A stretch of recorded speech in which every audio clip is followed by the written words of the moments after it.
എല്ലാവർക്കും എക്സാമിൻ്റെ മലയാളം സ്വാഗതം. It's me Jobin. അപ്പോൾ 9ാം ക്ലാസ്സിൽ മുത്തുമണികളെ, നമ്മൾ ഇന്ന് പഠിക്കാൻ പോകുന്ന നമ്മുടെ പാഠഭാഗം എന്ന് പറയുന്നത് 9ാം ക്ലാസ്സിൽ മലയാളം ഫസ്റ്റിലെ ഒരു പ്രധാനപ്പെട്ട ഏരിയ കവർ ചെയ്യുന്നൊരു ചാപ്റ്ററാണ്. നമ്മുടെ ശ്രീനാരായണ ഗുരു വിശ്വമാനവികതയുടെ പ്രവാചകൻ എന്ന് പറയുന്ന PK ഗോപാലകൃഷ്ണൻ്റെ ലേഖനം നമ്മൾ പഠിക്കാൻ പോവുകയാണ്. അതാണ് നമ്മുടെ പാഠഭാഗം. ഏത് അരുവിപ്പുറത്ത് നിന്നൊരു സന്ദേശം എന്ന് പറയുന്ന പാഠഭാഗം അല്ലേ. അപ്പോൾ ഡോക്ടർ PK കൃഷ്ണൻ്റെ ശ്രീനാരായണ ഗുരു വിശ്വമാനവികതയുടെ പ്രവാചകൻ എന്ന് പറയുന്ന ഒരു ലേഖന സമാഹാരത്തിൽ ചെറിയൊരു ഭാഗമാണ് ഇത് മക്കളെ. അരുവിപ്പുറത്ത് നിന്ന് ഒരു സന്ദേശം. മക്കൾ, എന്താണ് അരുവിപ്പുറം എന്ന് പറഞ്ഞാൽ? കേരളത്തിലൊരു സ്ഥലമാണ്. അവിടെ നിന്നും ശ്രീനാരായണ ഗുരു നടത്തിയ ഒരു പ്രസംഗ ഭാഗമാണ് നമ്മൾ പഠിക്കാൻ പോകുന്നത് അല്ലേ. ആരാണ് ശ്രീനാരായണ ഗുരു എന്ന് ഞാൻ പ്രത്യേകം പറഞ്ഞേണ്ട ആവശ്യമുണ്ടോ? ഇല്ല. നമ്മൾ ആയ ക്ലാസ് മുതലേ കേൾക്കുന്ന പേരാണ് ശ്രീനാരായണ ഗുരു. ശ്രീനാരായണ ഗുരു എന്ന പേര് കേൾക്കാതെ ഒരു മലയാളിയും കടന്നു പോകുന്നില്ല എന്നതാണ് കാര്യം.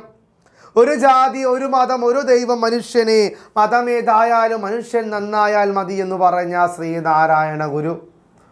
അവനവൻ ആത്മസുഖത്തിന് ആചരിക്കുന്നവ അവരെന്നും സുഖത്തിനായി ഭവിച്ചിടണമെന്ന് പറഞ്ഞ ശ്രീനാരായണ ഗുരു. ശ്രീനാരായണ ധർമ്മപരിപാലന സംഘം സ്ഥാപിച്ച ശ്രീനാരായണ ഗുരു. കേരള നവോത്ഥാനത്തിൻ്റെ പിതാവെന്ന് വിശേഷണത്തിന് അർഹനായ വ്യക്തിയാണ് ശ്രീനാരായണ ഗുരു. അത്തരത്തിൽ ഒരു പീഡ എറുമ്പിന് പോലും വരുത്തരുതെന്ന് ആഗ്രഹിക്കുന്ന ചെറു സൂക്ഷ്മ ജീവിയെപ്പോലും സ്നേഹിക്കുകയെന്ന് ആഹ്വാനം ചെയ്യുന്ന, ജാതി മതവും ദൈവങ്ങളുമില്ല, മറിച്ച് സ്നേഹവും സമാധാനവും സാഹോദര്യവും മാത്രമേ ഉള്ളൂ എന്ന് പറഞ്ഞ മഹാനായ വ്യക്തിയാണ് ശ്രീനാരായണ ഗുരു. ശ്രീനാരായണ ഗുരു ഇത്തരത്തിൽ അരുവിപ്പുറം എന്ന് പറയുന്ന സ്ഥലത്ത് നിന്ന് നടത്തിയ പ്രസംഗഭാഗത്തിലെ മഹത്വമേറിയ ഒരു സന്ദേശമാണ് നമ്മൾ പഠിക്കാൻ പോകുന്ന ഈ അരുവിപ്പുറത്ത് നിന്നൊരു സന്ദേശം എന്ന് പറയുന്ന PK ഗോപാലകൃഷ്ണൻ്റെ ഈ ലേഖനം. ഹൃദയവിശാലതയുടെ നിലാവുദിക്കുന്നു അല്ലേ. ഹൃദയവിശാലതയുള്ളവരായി മാറണം. നമ്മളെ എല്ലാവരെയും അകമഴിഞ്ഞ് സ്നേഹിക്കാൻ പാകത്തിൽ നമുക്ക് എന്ത് വേണം മക്കളെ? ആ നന്മ വേണം. ആ നന്മ നമ്മളെ ഉള്ളിൽ നിന്നുണ്ടാകണമെന്ന് ശ്രീനാരായണ ഗുരു പറയുന്നുണ്ട്. അത്തരത്തിൽ ഈ പാഠഭാഗം മാനുഷിക നന്മയെയും ജാതിമത വർഗ വർണ്ണ വിവേചനങ്ങളില്ലാതെ എല്ലാവരും ഒരുപോലെ കാണാനുള്ള ആ വലിയ മാനസിക വലുപ്പത്തെയും കുറിച്ച് ഈ പാഠഭാഗം ചർച്ച ചെയ്യുന്നു. നമുക്കിനി പാഠഭാഗത്തിലേക്ക് പോകാം. അത് കഴിഞ്ഞ് പ്രധാനപ്പെട്ട ചോദ്യങ്ങളെയും നമുക്ക് പഠിക്കാം. നോക്കിയാലോ? നോക്കാം. ജാതിഭേദം മതദ്വേഷം ഏതുമില്ലാതെ സർവരും സോദരത്തേന് വാഴുന്ന മാതൃകാ സ്ഥാനമാണിത്. എന്താണ് മക്കൾ ഈ വാക്കിൻ്റെ അർത്ഥം?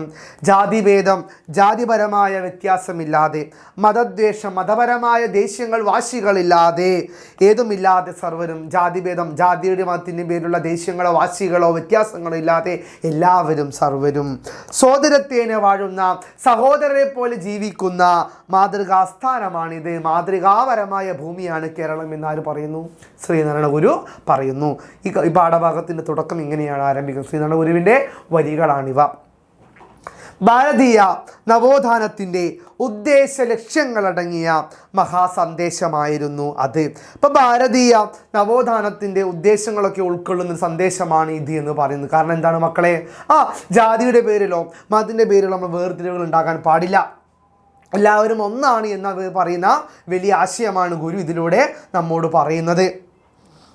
ഭാരതത്തെ മുന്നിൽ കണ്ടുകൊണ്ടാണ്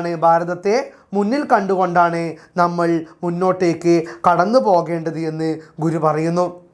ഭാരതമാണ് പ്രധാനം. ഭാരതത്തിലൂടെ നമുക്കൊരുപാട് കാര്യങ്ങൾ ചെയ്യേണ്ടതുണ്ട്.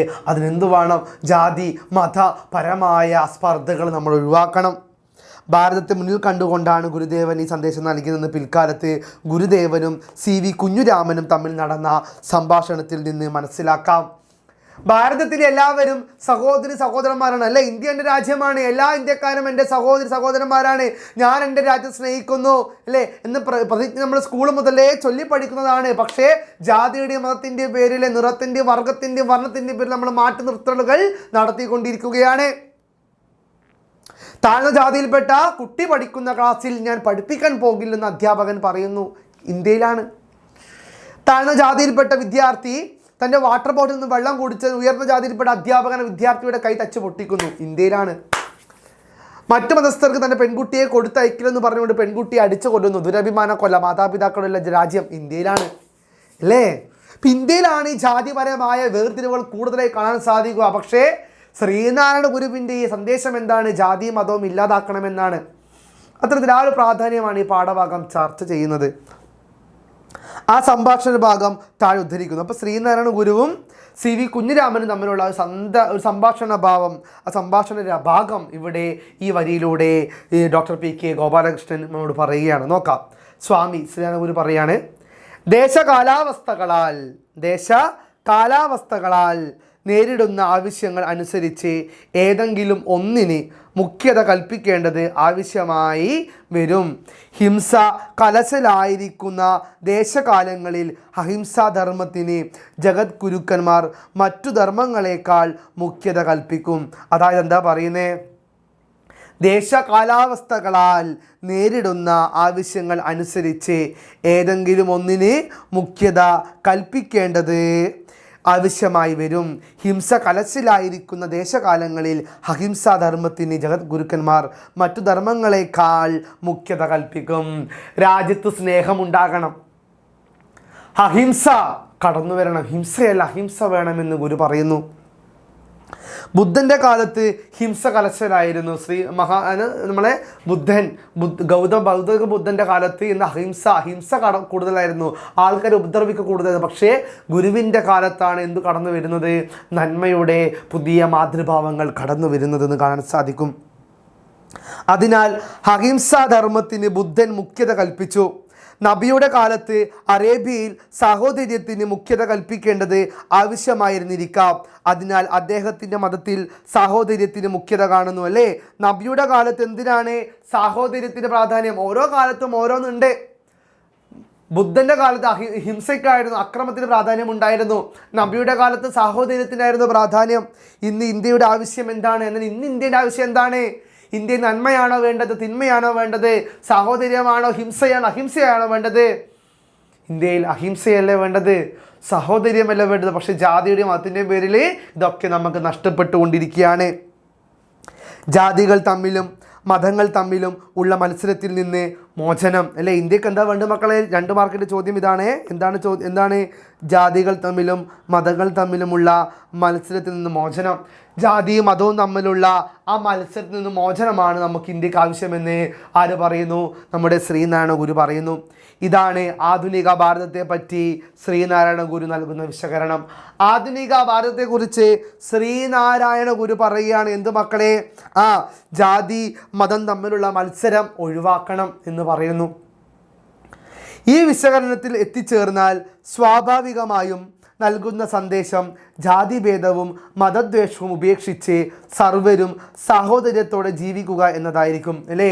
ജാതിഭേദം മതദ്വേഷം എല്ലാം ഉപേക്ഷിച്ചുകൊണ്ട് എല്ലാവരും സാഹോദര്യത്തോടെ സഹോദരന്മാരെ പോലെ ജീവിക്കുക എന്നതാണ് ശ്രീനാരായണ ഗുരു നമ്മോട് പറയുന്ന ഏറ്റവും വലിയ സന്ദേശം എന്നത് ഈ പാഠഭാഗത്തിലൂടെ.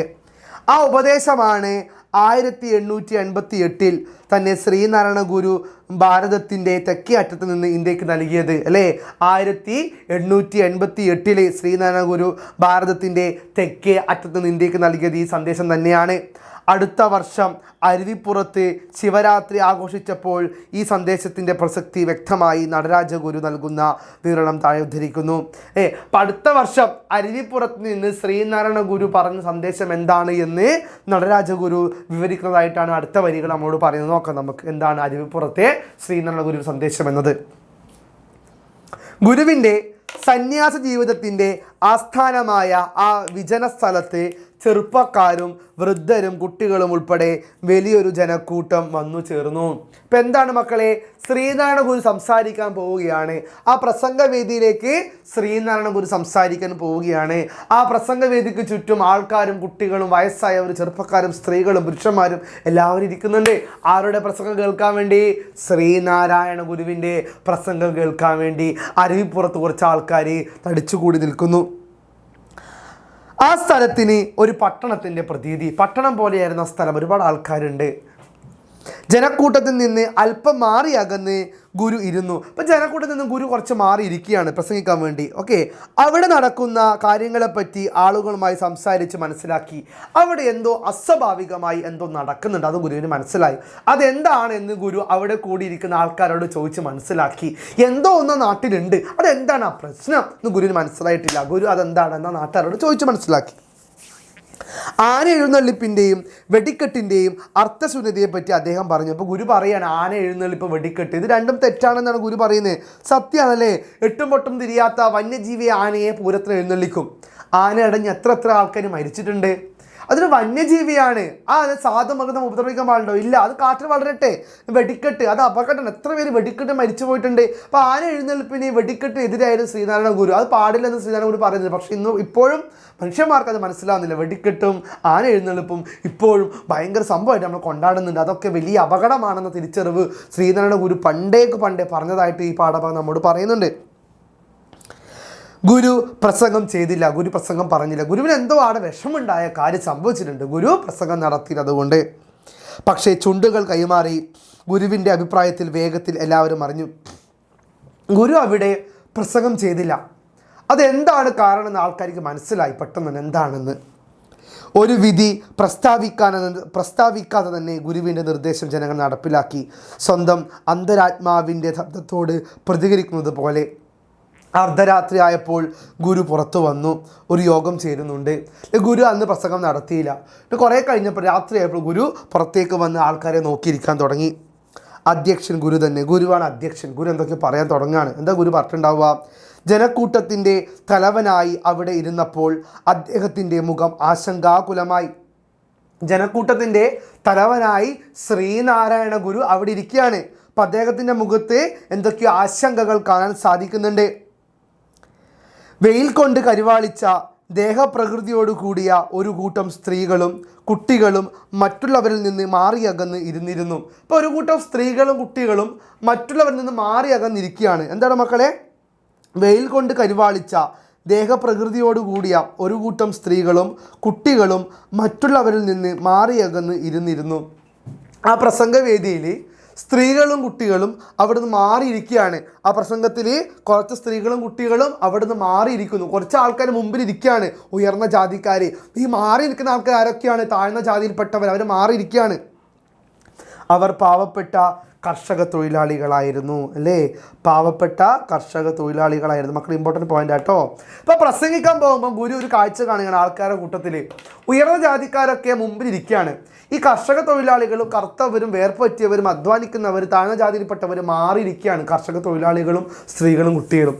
ഇത് എന്തൊരു നടപടിയാണ്? ഇത് എവിടുത്തെ കാഴ്ചയാണ്?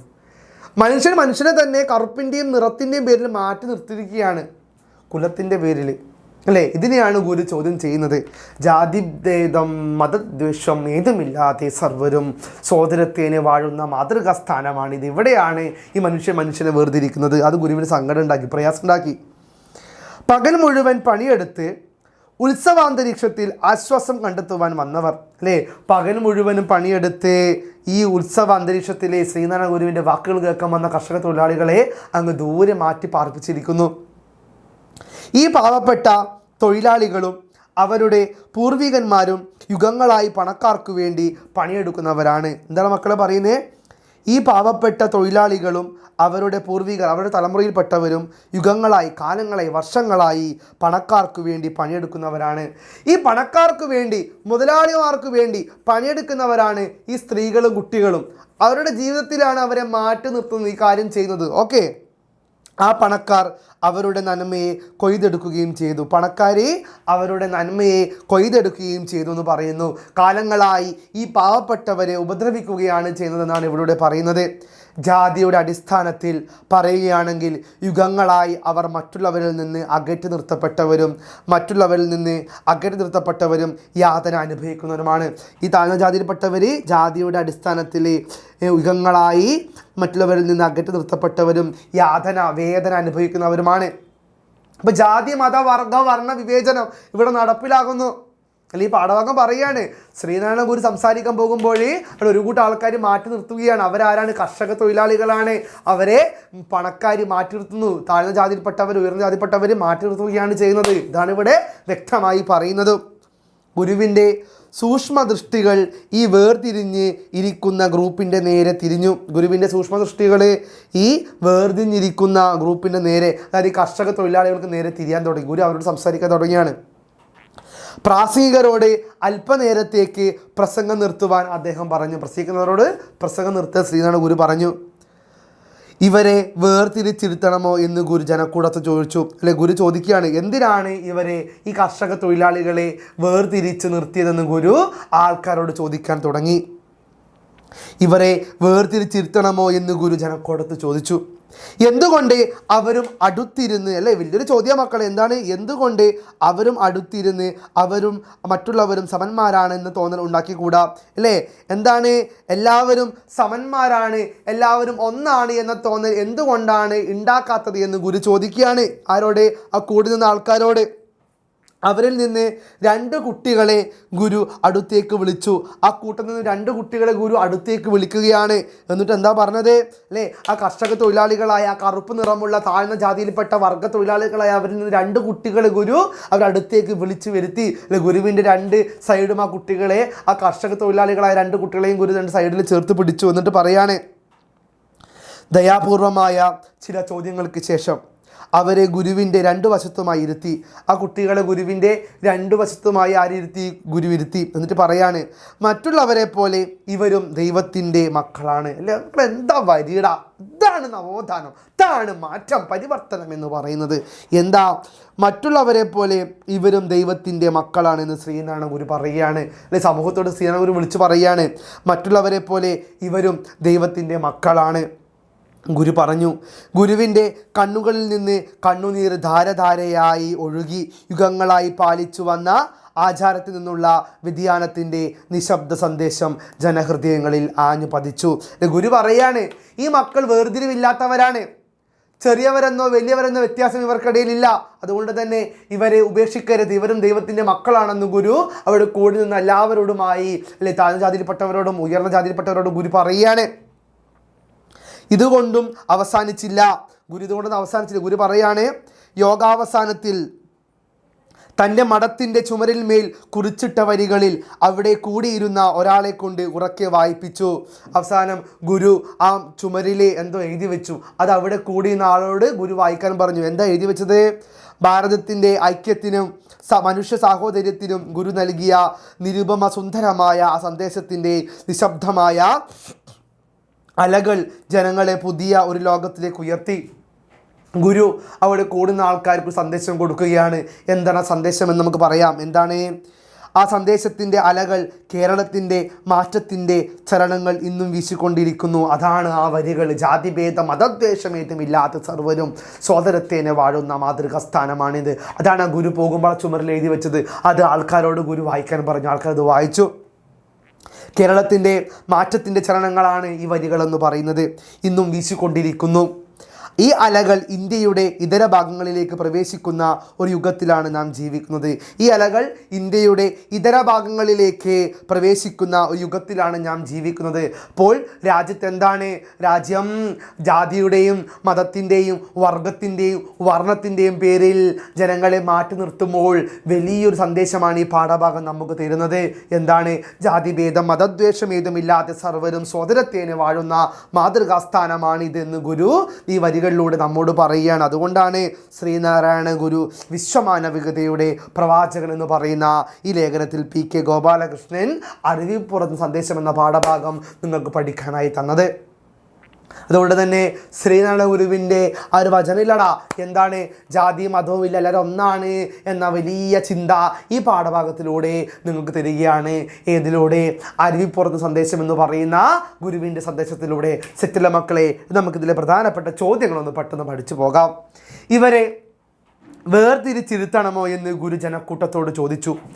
എന്തുകൊണ്ട് അവരും അടുത്തിരുന്ന് അവരും മറ്റുള്ളവരും സമന്മാരാണെന്ന് തോന്നൽ ഉണ്ടാക്കിക്കൂടാ? ഗുരുവിൻ്റെ വാക്കുകളിൽ തെളിയുന്ന മാനവിക ബോധത്തിൻ്റെ സവിശേഷതകൾ വിശകലനം ചെയ്യുക. അല്ലേ, ഗുരു പറയുകയാണ് മക്കളെ, 5 മാർക്കിൻ്റെ ചോദ്യം വരൂട്ടാ, ശ്രദ്ധിച്ചോ. ഏതാ? ഇവരെ വേർതിരിച്ചിരുത്തണമോ എന്ന് ഗുരു ജനക്കൂട്ടത്ത് ചോദിച്ചു. ആരെ? കർഷക തൊഴിലാളികളെ, താഴ്ന്ന ജാതിയിൽപ്പെട്ടവരെ, കറുത്ത വർഗ്ഗക്കാരെ എന്തിനാണ് മാറ്റി നിർത്തിയതെന്ന് ഗുരു ജനക്കൂട്ടത്തോട് ചോദിക്കുകയാണ്, ഉയർന്ന ജാതിക്കാരോട് ചോദിക്കുകയാണ്. എന്തുകൊണ്ട് അവരും അടുത്തിരുന്ന് അവരും മറ്റുള്ളവരും സമന്മാരാണെന്ന് തോന്നൽ ഉണ്ടാക്കിക്കൂടാ? ഗുരുവിൻ്റെ വാക്കുകളിൽ തെളിയുന്ന മാനവിക ബോധം എന്താണ് എന്ന ചോദ്യം നോക്കാം. മനുഷ്യൻ എന്നതിനപ്പുറം മറ്റൊരു കുലം മനുഷ്യർക്കുണ്ട് എന്ന് ഗുരു വിശ്വസിക്കുന്നില്ല.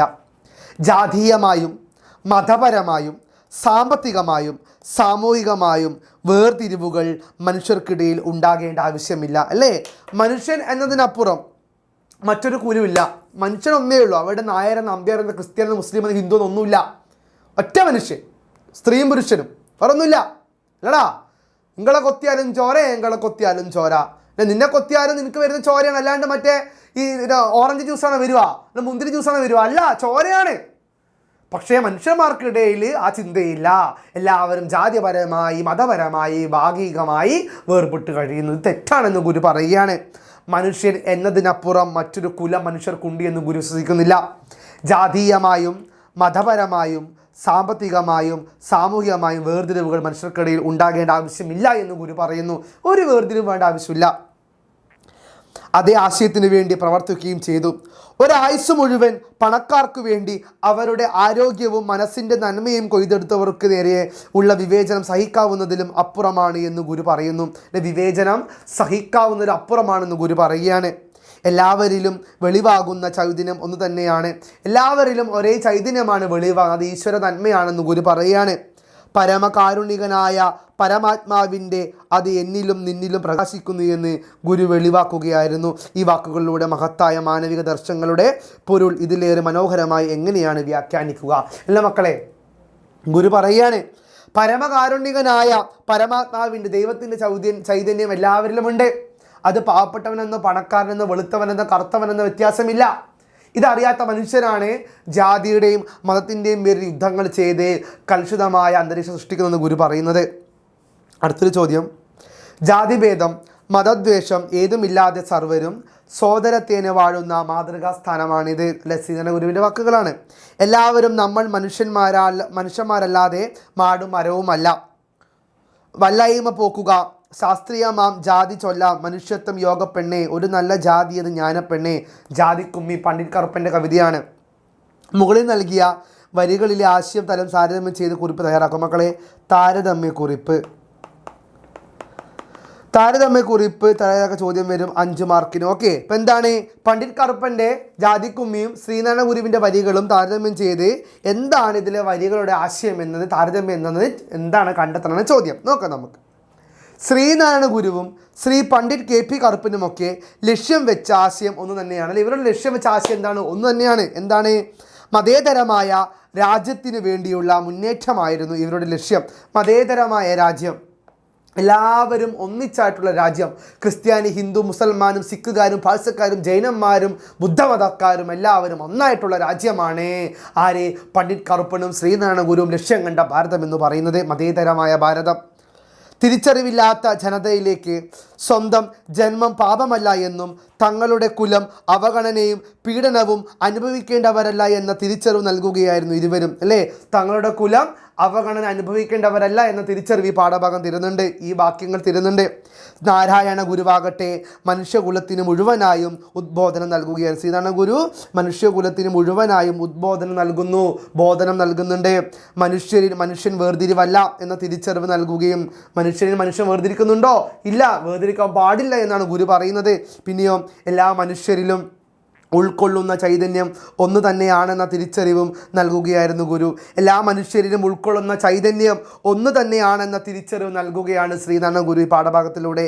എന്നാൽ പണ്ഡിറ്റ് കറുപ്പൻ ആകട്ടെ സമുദായത്തെ നവീകരിക്കുകയും ശക്തിപ്പെടുത്തുകയും ചെയ്യുന്നതിനായി നിരവധി സഭകൾ രൂപീകരിക്കുകയും ചെയ്തുകൊണ്ടാണ് തൻ്റെ പ്രവർത്തനങ്ങളെ വ്യാപിച്ചത്. എന്നാൽ പണ്ഡിറ്റ് കറുപ്പൻ എന്താണ്, തൻ്റെ പ്രസ്ഥാനത്തിലൂടെ ജാതിഭേദം കളഞ്ഞ് മനുഷ്യനെല്ലാവരും ഒന്നായി മാറണമെന്ന് ആഹ്വാനം നൽകുകയും ചെയ്യുന്നുണ്ട്.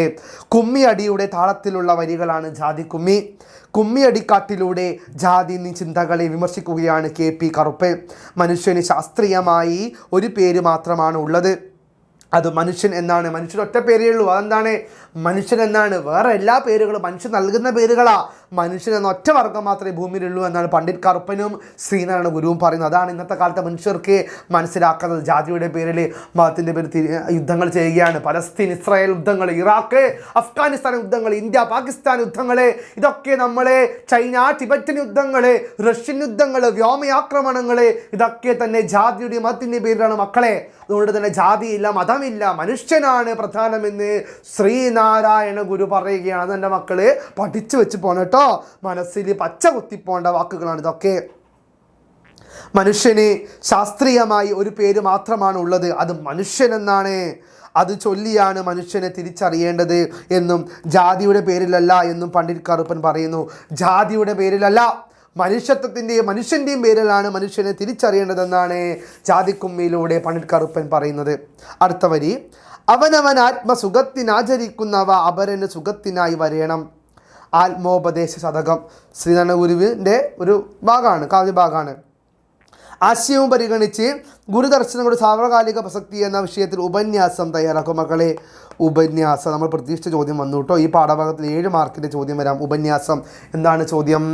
ഗുരുദർശനങ്ങളുടെ സാർവകാലിക പ്രസക്തി. എല്ലാ കാലത്തും ഗുരുദർശനങ്ങൾക്ക് പ്രസക്തിയുണ്ട്, ഗുരുവിൻ്റെ വചനങ്ങൾക്ക്. ആ ഒരു ടോപ്പിക്കിന് തലക്കെട്ടിനെ ആസ്പദമാക്കി ഉപന്യാസം തയ്യാറാക്കാൻ ചോദ്യം വരും. അപ്പം എന്ത് എഴുതാം നമുക്ക്? ഒരു തലക്കെട്ട് വേണമല്ലേ. അപ്പം നമുക്ക് എന്ത് ചെയ്താൽ മാറ്റം എന്ന തലക്കെട്ട് സാറ് കൊടുത്തു അല്ലെ. മാറ്റമാണല്ലോ നമുക്ക് പ്രധാനമായിട്ട് വേണ്ടത്. സമൂഹത്തിനെ കുറിച്ചും ബ്രാമുഖമാണല്ലേ. സമൂഹത്തിനെ കുറിച്ചും സാമൂഹിക ഐക്യത്തെക്കുറിച്ചും നിരന്തരം ചിന്തിക്കുന്ന സാമൂഹിക പരിഷ്കർത്താവായിരുന്നു ശ്രീനാരായണ ഗുരു. അപ്പോൾ സമൂഹത്തിൻ്റെ മാറ്റത്തെക്കുറിച്ച് നിരന്തരം ചിന്തിക്കുകയാണ് ശ്രീനാരായണ ഗുരു ചെയ്യുന്നത്. കേരള നവോത്ഥാനത്തിൻ്റെ പിതാവ് എന്നാണ് ശ്രീനാരായണ ഗുരു അറിയപ്പെടുന്നത്. അപ്പോൾ കേരള നവോത്ഥാനത്തിൻ്റെ പിതാവ് എന്നാണ് ശ്രീനാരായണ ഗുരു അറിയപ്പെടുന്നത്. ഓരോ മനുഷ്യരും അവരുടെ നന്മയ്ക്കായി ആചരിക്കുന്ന ഏതൊരു കാര്യത്തിൻ്റെ പര്യവസാനത്തിലും മറ്റുള്ളവരുടെ നന്മയിൽ ഉതകുന്ന എന്തെങ്കിലും ബാക്കിയാകണമെന്ന് ഗുരു ആഗ്രഹിച്ചിരുന്നു അല്ലേ. എല്ലാവരിലും നന്മയിൽ ഉതകുന്ന എന്തെങ്കിലും ബാക്കിയാകണം, എല്ലാവരും നന്മ ബാക്കിയാകണമെന്ന് ആരാഗ്രഹിക്കുന്നു? ശ്രീനാരായണ ഗുരു ആഗ്രഹിക്കുന്നുണ്ട്. അത് അദ്ദേഹത്തിൻ്റെ വാക്കുകളിലൂടെ ജനസമൂഹത്തിലേക്ക് പകർത്തുകയും ചെയ്തു. ഇന്നും ഗുരുവിൻ്റെ വാക്കുകൾക്ക് പ്രസക്തിയും പൊരുളും നിലനിൽക്കുന്നുണ്ട്. ഗുരുവിൻ്റെ വാക്കുകൾക്ക് ഇന്നും പ്രസക്തിയും പൊരുളും ഉണ്ടെന്നാണ് ആര് പറയുന്നത്? നമ്മുടെ എഴുത്തുകാരൻ പറയുന്നത്. അത്രയേറെ ദീർഘദർശിയായ മഹാനായിരുന്നു ഗുരു അല്ലേ. അത്രയേറെ നന്മയും ദീർഘദർശിയുമുള്ള ഒരു മഹാനായിരുന്നു ആര്? നമ്മുടെ ശ്രീനാരായണ ഗുരു നമുക്ക് കാണാൻ സാധിക്കും. കാലത്തെ കീഴ്പ്പെടുത്താനുള്ള മഹത്തായ വീക്ഷണം ഗുരുവിൻ്റെ പ്രത്യേകതയായിരുന്നു. കാലത്തെ കീഴ്പ്പെടുത്താനുള്ള മഹത്തായ ലക്ഷണം ഗുരുവിനുണ്ട് എന്ന് കാണാൻ സാധിക്കുന്നുണ്ട്. ഗുരു സമൂഹത്തിന് പകർന്നു നൽകിയ ഏതൊരു ആശയവും പരിശോധിച്ച് നോക്കി എന്തുകൊണ്ട് അവയെല്ലാം കാലത്തെ അതിജീവിക്കുന്നുവെന്ന പൊരുൾ തിരിച്ചറിയാൻ കഴിയും. എന്തുകൊണ്ട് അവയെല്ലാം കാലത്ത് അതിജീവിക്കും? ഗുരുവിൻ്റെ വചനങ്ങൾ നോക്കുക, അതൊക്കെ കാലത്ത് അതിജീവിക്കുന്നവയാണ്. ഒരു ജാതി, ഒരു മതദൈവം, മനുഷ്യന് മതമേതായാലും മനുഷ്യനായാലും മതി, അവനവൻ ആത്മസുഖത്തിനാചരിക്കുന്നവ അവരനെ എന്താണ് ഗുണത്തിനായി ഭവിച്ചിടണമെന്ന് ഗുരു പറയുന്നുണ്ട്. ഇതൊക്കെ ഗുരുവിൻ്റെ വചനങ്ങൾ എല്ലാ കാലത്തും നിലനിൽക്കുന്നു. അക്രമം എവിടെയുണ്ടോ, വേർതിരിവ് എവിടെയുണ്ടോ, അവിടെയൊക്കെ ഗുരുവിൻ്റെ വചനങ്ങൾക്ക് വലിയ പ്രാധാന്യമുള്ളത് കാണാൻ സാധിക്കും. മദ്യം വിഷമാണ്, ജാതി ചോദിക്കരുത്, പറയരുത്, വിദ്യ കൊണ്ട് പ്രബുദ്ധരാകുക തുടങ്ങിയ കാലത്തിന് മുന്നേ സഞ്ചരിക്കുന്ന ചിന്തകളാണ് ഗുരു പങ്കുവെച്ചത്. എന്നും ഗുരുവിൻ്റെ ചിന്തകൾക്ക് വിപരീതമായ ധാരാളം ചിന്തകൾ നമുക്ക് കാണാൻ സാധിക്കും അല്ല. എന്നാൽ ഗുരുവിൻ്റെ ചിന്തകൾക്ക് വിപരീതമായ ഓപ്പോസിറ്റ് ഒരുപാട് ചിന്തകളും ഉണ്ടല്ലേ. ഗുരുവിനെ പോലും മോശമായി കാണിക്കുന്ന ചിന്തകൾ ഒരുപാടുണ്ട്. നന്മകളില്ലാത്ത, വേർതിരിവുകളില്ല മാത്രം മനുഷ്യന്മാരുണ്ട്. എത്ര പഠിച്ചാലും തീരാത്ത ആഴമുള്ള വാക്കുകളായി ഗുരുവചനങ്ങളിൽ നിലനിൽക്കുന്നു. അതുകൊണ്ട് തന്നെ ഗുരുവചനങ്ങൾ എപ്പോഴും ആത്മാവിൻ്റെ ഉള്ളിൽ സ്ഫുടം ചെയ്യുന്ന വാക്യങ്ങളാണെന്ന് എൻ്റെ മക്കൾ പഠിച്ചിരിക്കണം കേട്ടോ. അടുത്തൊരു ചോദ്യം, ജാതിഭേദം മതദ്വേഷം ഏതുമില്ലാതെ സർവരും സോദരത്തേനെ വാഴുന്ന മാതൃകാസ്ഥാനമാണിത്. ഈ വചനം ഗുരു എഴുതി വെച്ചത് എവിടെയാണ്? ഇതെവിടെയാണ് ഗുരു എഴുതി വെച്ചത്? ഓപ്ഷൻസ് ചെമ്പഴന്തി, അരുവിപ്പുറത്ത്, ശാന്തിഗിരി, ശിവഗിരി. അരുവിപ്പുറത്തല്ലേ? അരുവിപ്പുറത്താണ് ഗുരു ഈ വചനം എഴുതിയത്. ഗുരു പ്രസംഗിക്കാൻ പോയിട്ട് തിരികെ വരുമ്പം അതിൽ എഴുതി വെക്കാണ്. എന്ത് എഴുതി വെച്ച്? ഒരു ജാതിഭേദം മതദ്വേഷം ഏതുമില്ലാതെ സർവരും സോദരത്തേനെ വാഴുന്ന മാതൃകാസ്ഥാനമാണിത്. ജാതിയുടെ പേരിലും മതത്തിൻ്റെ പേരിലും വ്യത്യാസമില്ലാതെ എല്ലാവരും സഹോദരന്മാരെ പോലെ വാഴുന്ന ജീവിക്കുന്ന മാതൃകാസ്ഥാനമാണ് കേരളം എന്ന് ഗുരു പറയുന്നു. ഇത് ഭാരതമാണ് കൂടി എന്ന് ഗുരു പറയുന്നുണ്ട്. അടുത്തൊരു ചോദ്യം, അരുവിപ്പുറം പ്രതിഷ്ഠ നടന്ന വർഷം എപ്പോഴാണ്? അല്ലേ, അരുവിപ്പുറം പ്രതിഷ്ഠ നടന്ന വർഷം എപ്പോഴാണ്? ഒരു വൺ വേർഡ് ചോദ്യം വരാം, 1 മാർക്കിൻ്റെ ചോദ്യം വരാം. എന്താണ്, എപ്പോഴാണ് അരുവിപ്പുറം പ്രതിഷ്ഠ? 1888 1888 1888 എന്ത് അരുവിപ്പുറം പ്രതിഷ്ഠ? എന്താണ് മക്കളെ? അരുവിപ്പുറം പ്രതിഷ്ഠ നടക്കുന്നത് 1888 അരുവിപ്പുറം പ്രതിഷ്ഠ നടക്കുന്നത്. അടുത്തൊരു ചോദ്യം, ജാതിഭേദം മതദ്വേഷം ഏതുമില്ലാതെ സർവരും സോദരത്തേനെ വാഴുന്ന മാതൃകാസ്ഥാനമാണിത്. ഈ വരികൾ തെളിയുന്ന 2 മഹത്തായ ആശയങ്ങൾ കണ്ടെത്തുക. 2 മാർക്കിൻ്റെ ചോദ്യം വരാം മക്കളെ, അല്ലേ? 2 മാർക്കിൻ്റെ ചോദ്യം വരാം. ഇതും ഇമ്പോർട്ടൻ്റ് ആയ ചോദ്യമാണ്. എന്താണ് ചോദ്യം? ജാതിഭേദം മതദ്വേഷം, ജാതിയുടെ പേരിലും മതത്തിൻ്റെ പേരിലും വേർതിരിവുകളില്ലാതെ സർവരും എല്ലാവരും സോദരത്തേനെ വാഴുന്ന മാതൃകാസ്ഥാനമാണിത്. ഈ വരികൾ തെളിയുന്ന 2 മഹത്തായ ആശയങ്ങൾ എന്തൊക്കെയാണ് നോക്കാം. 1, ജാതി മത ചിന്തകൾ നിരർത്ഥകമാണ്. അല്ലേ, ജാതിയുടെയും മതത്തിൻ്റെയും പേരിലുള്ള ചിന്തകൾക്ക് ഒരു അർത്ഥവുമില്ല എന്നാണ് പറയുന്നത്.